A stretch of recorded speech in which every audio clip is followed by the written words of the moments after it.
इसको कहते हैं। ईश्वर में आपने विश्वास जताया था कि प्रभु आज मुझे और 200 की आवश्यकता है, वह मेरी विश्वास है मुझे कि आप मेरा इंतजाम कराओगे। मेरे परिवार को और 200 रुपए की जरूरत है। जो मुझे 300 की अर्निंग होती थी नित्य प्रति, आज 500 की हो जाए, शाम को हो भी गई। आपका विश्वास अटल हो गया उनके प्रति। अब अंधविश्वास क्या है कि थाली जो आपने अर्जित करी थी ना, जिस कमाई से उस थाली को कमाया, अब वो आपको अपने कर्म से खाना पड़ेगा।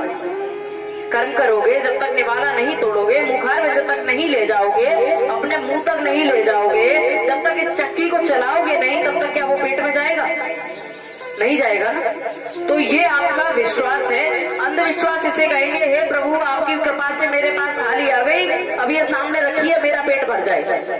इसे कहते हैं अंधविश्वास। उसके लिए आपको कर्मों पे ही जाना पड़ेगा, कर्म करना पड़ेगा, अपने इस हाथ से उस रोटी को तोड़ना पड़ेगा, उससे अपने निवाले, अब उस निवाले को अपने मुंह तक लाना पड़ेगा और अपने पेट तक ले जाना पड़ेगा। ये कर्म आपका है, क्योंकि ऊर्जा भी तो आप ही को चाहिए, अगले दिन क्रेडिट भी तो आप ही को लेना है। ये हो गया हमारा विश्वास और अंधविश्वास। अब बात करते हैं परंपराओं की और पाखंड की। जहां लोग कहते हैं कि ये पाखंड है, ये परंपरा है, या ऐसा है या वैसा है। मुझे नहीं पता कि मेरे पितर कौन थे, क्योंकि मुझे मेरे दादाजी तक का पता है, पर दादाजी का सिर्फ नाम सुना, मैंने उन्हें देखा नहीं। हमने राम पे, कृष्ण पे, इन सब के, शंकर के, सबके होने पे उंगलियां उठा दी। मान के चलिए मैं हूं, मेरा जन्म होते ही मेरे दादाजी, पिताजी सभी चले गए, सबके शरीर पूरे हो गए।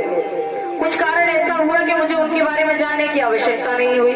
तो कुछ दिनों बाद यदि मुझसे पूछा जाएगा तो मैं ये तो नहीं कह दूंगी ना कि बिना और दादाजी और बिना पिताजी के मैं धरती पे आ गई, क्योंकि वंश मेरी थी वो चलती चली आई, तभी तो मेरा आना हुआ। ऐसा ही तो होगा। पाखंडवाद क्या है?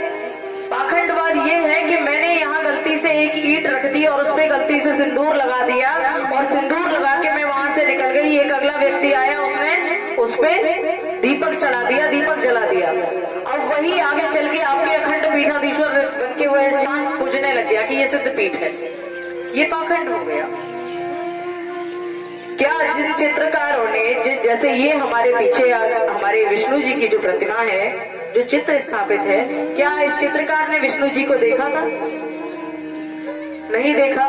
क्या आपने या किसी भी चित्रकार ने, जहां मूर्तियां स्थापित हैं, जहां मूर्तियां बनी हैं, क्या किसी ने भी उनका दर्शन किया? नहीं किया। लेकिन सीधी सी बात है कि जैसा मैंने उनको समझा, जैसा मैंने उनको चाहा, जो मेरा शरीर है, जैसे मेरी एक नाक है, मेरी एक आंख है, मेरी 2 आंखें हैं, एक नाक है, 2 हाथ है, 2 पैर है, वैसा ही मैंने उनको सोच लिया कि वो भी ऐसे ही होंगे, और ठीक ऐसे ही थे वो। क्यों? किसने कहा कि भगवान थे राम? किसने कहा कि भगवान थे कृष्ण? कोई भगवान नहीं था। भगवान वही होता है जो हमारे हर बुरे वक्त में हमारा साथ देता है, हर अच्छे वक्त में हमारी खुशियों में सम्मिलित होता है, और जो हमारे परिस्थितियों में साथ खड़ा रहता है, वही तो भगवान होता है। जिनके सदकर्मों पर चलते हुए हम अपने जीवन को आगे बढ़ाते हैं, वही तो भगवान होते हैं। मैं आपके गांव में आई हूं, आप लोगों ने मुझे सम्मान दिया, मुझे प्रेम किया, सब कुछ किया, लेकिन यहाँ से मैं कुछ ऐसा करके चली जाऊं कि जिससे कि आप लोग मुझे गालियां दो, तो क्या आप मुझे भगवान की उपाधि दे पाओगे? नहीं दे पाओगे। और यही इसी केस में ऐसा हो जाए कि कोई एक ऐसा व्यक्ति है जो कि बिल्कुल इस अवस्था में रहता है कि उसे ना अपना दिन का होश है, ना रात का होश है, नशे में धुत रहता है, अपने माता पिता को मारना, दुराचारी बन जाना। ऐसा व्यक्ति यदि 7 दिन के प्रवचन से, जैसे माता जी के द्वारा जो श्रीमद् भागवत कथा का आयोजन हुआ है, उससे तनिक भर भी यदि उसके अंदर सुधार आता है, तो आप ही लोग होंगे कि भैया वो तो ऐसे आई जैसे भगवान की तरह, मतलब हमारे इस व्यक्ति को जो दुराचारी था, इसको बदल के चले गए। यानी कि आपने पूजा मेरी नहीं, मेरे कर्मों की थी।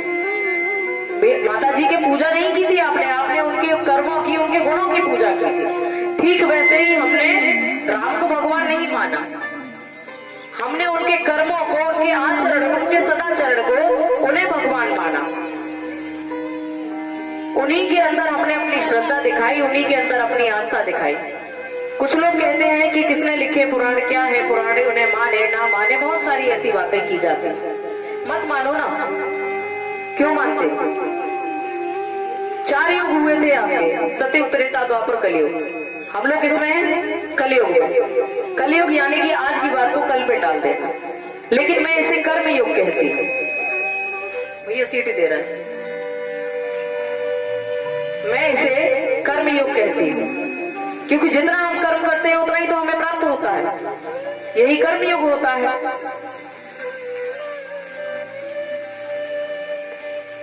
कई सारे ऐसे हमारे अनन्य प्रकार के भक्त हुए हैं। कल मैंने आप सभी को प्रवचनों के माध्यम से एक भक्त नामदेव की, जो बहुत छोटे से भक्त थे, उनकी कथा सुनाई थी।